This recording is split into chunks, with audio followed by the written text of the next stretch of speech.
Absoluto silencio y quietud hay en Jerusalén. No puedo imaginar cómo sería ese silencio y esa quietud luego de semejantes eventos acontecidos en los últimos días. Esa crucifixión de alguien a quien el pueblo tenía por profeta. Pudieron más los que gritaron crucifícale que aquellos que habían recibido un milagro, que habían escuchado una enseñanza o que habían recibido algún beneficio de nuestro Redentor.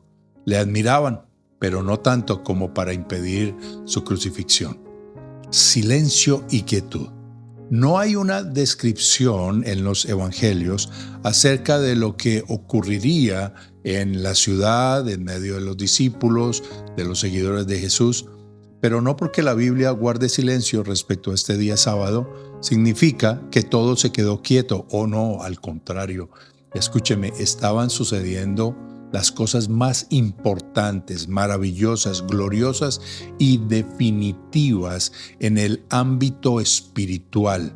La justicia de Dios había sido vindicada y se estaba imponiendo nuevamente. La voluntad de Dios que había sido trastocada por la rebelión de Lucero y sus seguidores en el cielo, y había venido a contaminar con el pecado a la raza humana. La justicia estaba siendo nuevamente establecida, no solamente sobre el planeta Tierra, sino en todo el ámbito espiritual. Miremos lo que la Escritura nos narra acerca de este día sábado, Mateo 27:62. Al día siguiente, que es después de la preparación, se reunieron los principales sacerdotes y fariseos ante Pilato, diciendo: Señor, nos acordamos que aquel engañador dijo: viviendo aún, después de 3 días resucitaré. Manda pues que se asegure el sepulcro hasta el tercer día, no sea que vengan sus discípulos de noche y lo hurten y digan al pueblo: resucitó de entre los muertos, y será el postrer error peor que el primero. Llama la atención la frase, ¿verdad? Ellos sabían que Jesús era el Hijo de Dios, pero lo rechazaron y lo crucificaron y entendieron que fue un error, y ahora dicen: el postrer error será peor que el primero. Y Pilato les dijo: ahí tenéis una guardia, id y aseguradlo como sabéis. Y entonces ellos fueron y aseguraron el sepulcro, sellando la piedra y poniendo la guardia. Pareciera que el infierno estaba empeñado en asegurarse que Jesús no solo estaba muerto, sino que no saldría de la tumba. Pusieron allí 16 soldados para velar esa tumba y para cuidar que el cuerpo de Jesús no fuera robado o que se saliera de la tumba. Querían deshacerse del Mesías, aunque reconocieron que fue un error. La maldad está de fiesta y en continua ebullición, pero yo quiero que escuche lo que la Biblia nos dice acerca de nuestro Señor Jesucristo en este día sábado. En Lucas capítulo 16 y el versículo 19, Jesús contó la historia acerca de un hombre rico que se vestía con espléndidos vestidos y hacía fiesta de continuo en su casa, y a la puerta de su casa, a la mesa de este hombre rico, se sentaba un hombre llamado Lázaro. Era un mendigo que estaba muy enfermo, tenía su cuerpo cubierto de llagas y aún los perros venían y le lamían las llagas. Y Lázaro se sostenía de las migajas que caían de la mesa de este hombre rico. Dice la Escritura que Jesús cuenta que el hombre rico murió y también Lázaro murió. Y ahí es donde entra la enseñanza importantísima para este día. La Biblia nos enseña y nos muestra que el alma del ser humano es inmortal. Por favor, escuche la palabra nuevamente. Inmortal, no es eterna. Eterno significa que no tiene principio y no tiene fin. Eterno en este mundo es solamente Dios. Él no tiene principio y no tendrá fin. Pero cuando Dios sopló sobre ese muñeco de barro que hizo en el huerto del Edén y le transmitió vida, puso de esa eternidad en el hombre y lo hizo no un ser eterno como él, lo hizo un ser inmortal. Significa nunca va a morir. Por favor, escuche esto porque es básico y fundamental entender que lo que somos, nuestro espíritu y nuestra alma, no van a morir. Es decisión nuestra, aquí y ahora, lo que pasará con ese nuestro espíritu y nuestra alma en la eternidad. Siguiendo la parábola de Jesús, el hombre rico muere y va al Hades. Así se le llama en el Nuevo Testamento a lo que el Antiguo lo llamaba Seol. Es el lugar de los muertos. Sencillamente esa es la definición. Seol en el Antiguo Testamento, Hades en el Nuevo Testamento. Ambos lugares se refieren a el lugar donde iban los muertos. Escúchemelo. Allá iban los buenos y también los malos. Allá llegó a Abel y también en su momento llegó Caín. Allá llegó Noé y llegaron todos los que murieron en el diluvio. Allá llegó Abraham y después llegó Isaac. Allá llegó Jacob y también llegó Esaú. Allá llegaban todos los muertos, pero escúcheme. De acuerdo a la condición espiritual en la que hubieran muerto, el Seol o Hades tenían un lugar preparado para ellos.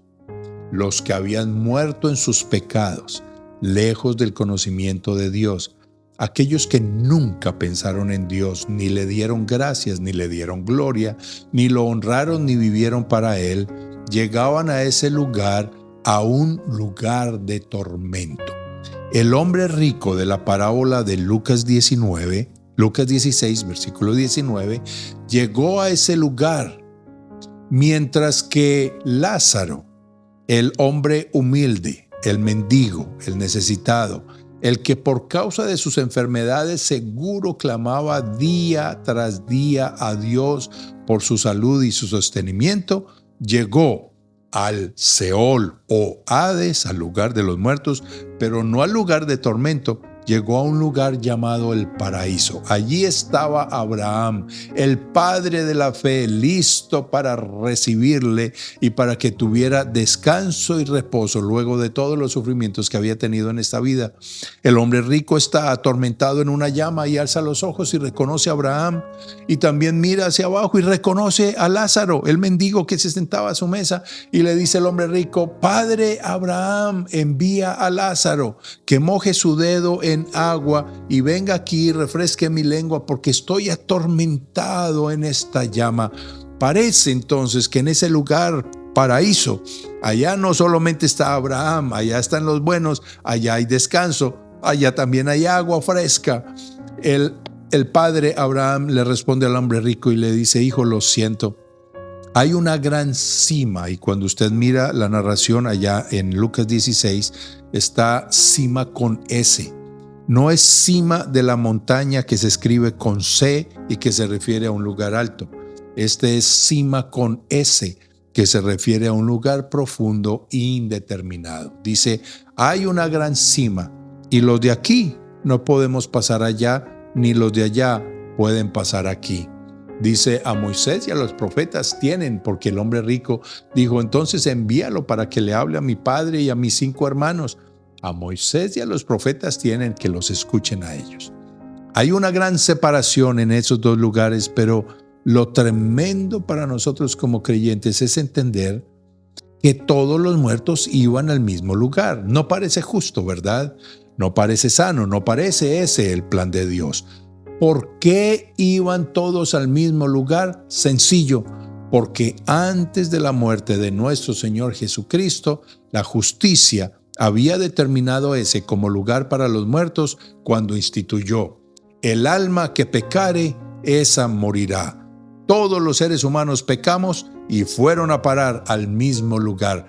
Solamente que algunos de ellos murieron creyendo en Dios, murieron confiando en sus promesas, muriendo temiendo a Dios. Así que llegaban a un lugar llamado paraíso.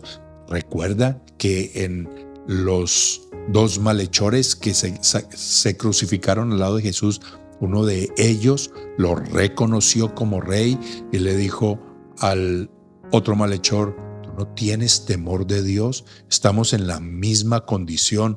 Nosotros pagamos por nuestros pecados, pero este es uno inocente y le dice, acuérdate de mí cuando vengas en tu reino. La respuesta de Jesús, hoy estarás conmigo en el paraíso. Así que escúcheme, cuando Jesús murió como hombre, entregó su cuerpo, toda su sangre y murió. Su espíritu se salió de él, como cuando cualquier ser humano muere. Su espíritu salió de él. ¿A dónde fue? Al lugar de los muertos. Bajó al mismo Seol, bajó al mismo Hades, al lugar donde todos los muertos tenían que ir, con una gran diferencia. La muerte no lo pudo retener. ¿Por qué? Porque Jesús fue un hombre inocente. Él murió sin pecado. Vivió sus 33 años sobre este planeta Tierra sin haber quebrantado una sola ley ni un solo mandamiento o precepto de Dios. Completamente inocente. Otras filosofías, otras religiones enseñan, por ejemplo, la reencarnación, que cuando alguien muere, su espíritu busca otro cuerpo y reencarna. Otros hablan de la aniquilación del alma. Significa que cuando alguien muere, todo su ser muere, su cuerpo, su alma y su espíritu.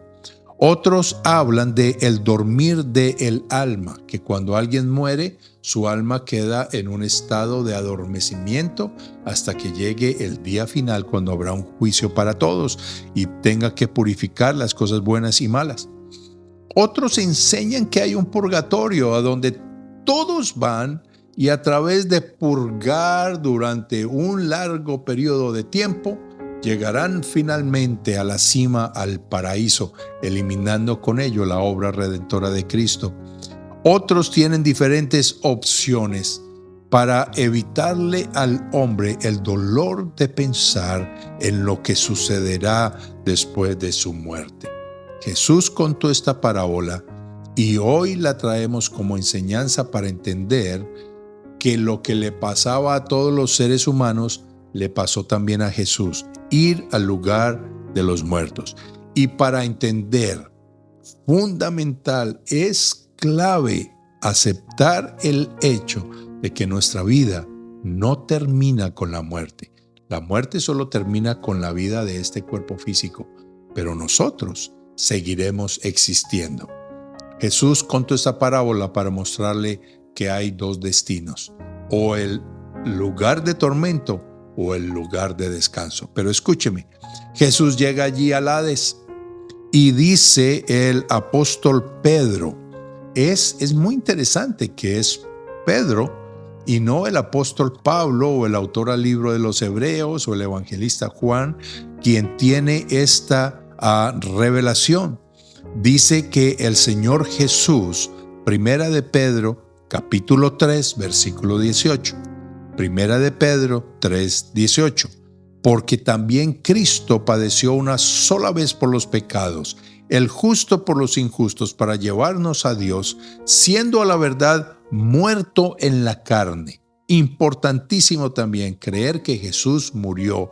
Su cuerpo cesó de vivir. Su corazón y su cerebro colapsaron.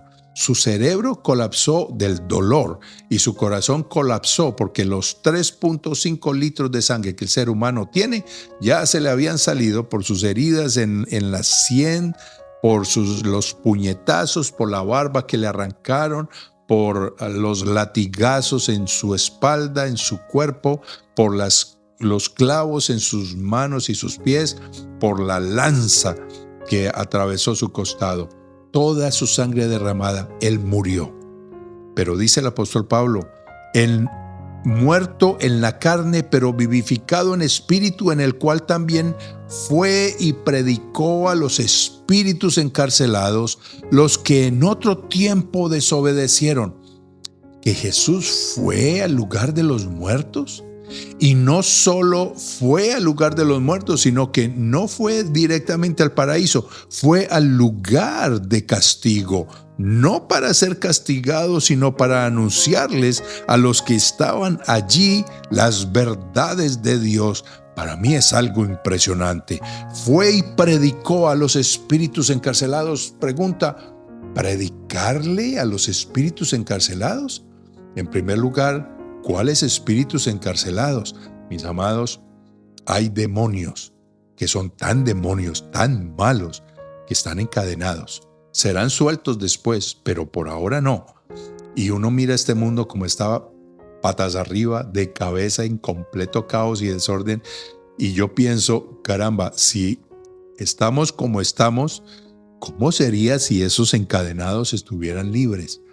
Jesús desciende allí para predicarles. ¿Puede imaginarse por un momento esos demonios que fueron encadenados desde su rebelión con Lucero contra Dios? Y Jesús entra con todo el esplendor de su gloria para anunciarles el amor que Dios Padre tuvo por la humanidad, no por ellos. Los demonios no tienen redención, no hay opción para ellos. El amor de Dios. ¿Por qué se rebeló Lucero y sus ángeles seguidores? Porque querían las cosas de Dios en cuanto a poder, en cuanto a adoración, en cuanto a honra. Pero a ellos no les interesaba el amor, la gracia, el perdón y la misericordia. Y Jesús entra triunfando para mostrar su gracia, su misericordia, su poder, su perdón eterno que ofrecería a todos los que creyeran en Él. Y allá están esos demonios encadenados, aprisionados, golpeándose por haber tomado la decisión de seguir a Lucifer, a Lucero, Lucifer después, y rebelarse contra Dios. Y escúcheme, Jesús sale de ese lugar, pasa al lugar llamado el paraíso, y allá se encuentra. Puede imaginarse cómo sería ese encuentro de Jesús con su amigo Abraham, con su amigo Noé, con su amigo Moisés, con Eliseo, con todos los grandes profetas. Jesús llega a ese lugar y les dice: muchachos, nos vamos a casa. Nos vamos a casa. Y de acuerdo a Efesios capítulo 4 versículo 11, dice que Él llevó cautiva la cautividad y subiendo al cielo se llevó esa cautividad con Él. ¿Qué es esa cautividad? Que los muertos en Cristo, los que murieron creyendo en Él, tenían que estar en ese lugar que también era de castigo. No estaban siendo castigados, pero podían escuchar, como Lázaro el mendigo, podía ver al hombre rico siendo atormentado en esa llama. ¿Qué lugar tan terrible! Jesús descendió allá y, habiéndole arrebatado las llaves al infierno y a la muerte, se llevó a los suyos. Escúcheme, de tal manera que ahora, cuando el ser humano muere, solo hay dos destinos: o el Seol en el Antiguo Testamento, o Hades en el Nuevo Testamento, ahora traducido infierno, lugar de castigo, o directamente al cielo. Ya no es el paraíso ahora está en el cielo. Cuando una persona muere aquí creyendo en Dios, cierra sus ojos a este mundo físico, pero los abre allá, directo frente al rostro de Dios, en el mismo cielo donde Dios habita, para encontrarse con todos aquellos seguidores de Dios. Llevó cautiva la cautividad. Caramba, que fue un sábado bastante movido, ¿verdad? Mucha actividad. El Señor Jesús descendiendo, predicándole a esos demonios encarcelados, llevándose a los suyos consigo, mostrándoles el camino al Padre, llevándolos a la gloria prometida, gloria que se nos promete a usted y a mí también. Seguramente que el Señor Jesús les predicó a esos demonios acerca del perdón, de la misericordia, cómo el amor abriría un nuevo camino, nos daría una segunda oportunidad, cómo Él sería levantado, glorificado, elevado, exaltado, sería rey, arrebatándole al infierno las llaves, su poder y su autoridad. Seguro que les describió las recompensas por obedecer a Dios, por seguir sus mandamientos. Terminó allí proclamando la total autoridad de Dios. Dijo: muerte, yo seré tu muerte, y le arrebató las llaves del infierno y de la muerte. Efesios 4:8, subiendo a lo alto, llevó cautiva la cautividad. Desde entonces ese lugar, Seol, Hades, se describe en la Escritura como el infierno. Usted y yo tenemos la oportunidad de decidir aquí y ahora dónde pasaremos la eternidad. El Señor Jesús nos abrió el camino y nos muestra, hay dos opciones. Puedes ir directo al cielo si te rindes, si confías tu vida en Él, si te amparas bajo su obra expiatoria, si colocas la sangre de Cristo sobre ti y te apartas del mal y del pecado, al cielo. O el Hades, el lugar de infierno y de tormento. Vuelva a leer, por favor, si tiene tiempo, Lucas capítulo 16, versículo 19. Llama la atención todo lo que le sucedió a este hombre rico. Él está consciente. No es cierto de que el alma se aniquila al morir. Él está consciente, él recuerda lo que hizo. Él recuerda a su papá, recuerda a sus hermanos, recuerda la ley de Moisés. Él recuerda, está consciente. Pero dice: estoy atormentado en esta llama de fuego. Una llama que arde, pero que no lo consume. Sí lo quema, sí lo tortura, sí lo trastorna, pero no lo consume. Y es una llama eterna. Oh, que Dios nos guarde de ese infierno tan temido y que en su lugar nos lleve a ese cielo prometido. ¿Lo cree usted? ¿Ha depositado usted su confianza en Dios? ¿Ha depositado usted su vida en las manos de Cristo? Hoy es un buen día para volverlo a hacer. ¿Qué tal si oramos juntos y le decimos algo como: Señor Jesucristo, hoy nosotros abrimos nuestro corazón y nuestra vida a ti, a tu verdad, a tu amor, a tu perdón y a tu santidad. Hoy nuevamente pedimos perdón por todos nuestros pecados, nuestros errores, nuestras malas decisiones. Nos entregamos a ti y abrimos nuestro corazón y nuestra vida para que seas nuestro Señor y nuestro Salvador. Nosotros hoy decidimos que queremos pasar los días que nos quedan por delante en este planeta Tierra, en este cuerpo, caminando contigo. Y hoy y aquí y ahora decidimos que queremos pasar nuestra eternidad en el paraíso prometido, junto al Dios de Abraham, de Isaac y de Jacob, el Dios de los grandes héroes de la Biblia, el Dios que envió a Jesucristo a morir por mí.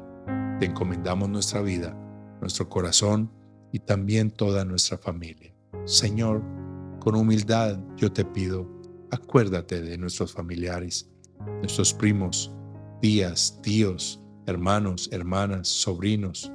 Yo te pido, acuérdate de ellos, que ninguno de ellos se pierda, sino que procedan al arrepentimiento. Hay madres allí clamando por sus hijos, sus hijas. Te pido en tu misericordia, rescátalos en tu misericordia, encuéntralos como un día saliste a nuestro encuentro y te atravesaste en nuestro camino. Hazlo con nuestros familiares. Te lo pedimos, Señor. Y hoy nuevamente, gracias. Gracias. Fuiste a ese lugar terrible para que nosotros no tuviéramos que ir. Gracias. Muchas gracias. Nunca habrán palabras en esta tierra para agradecer semejante regalo. Para ti el honor, la alabanza y la adoración en el nombre de Jesús. Amén y amén. Este es el regalo más grande que el ser humano pueda recibir. Por favor, no se lo guarde. Compártalo con otros y nos vemos mañana, día de resurrección. Que Dios le bendiga.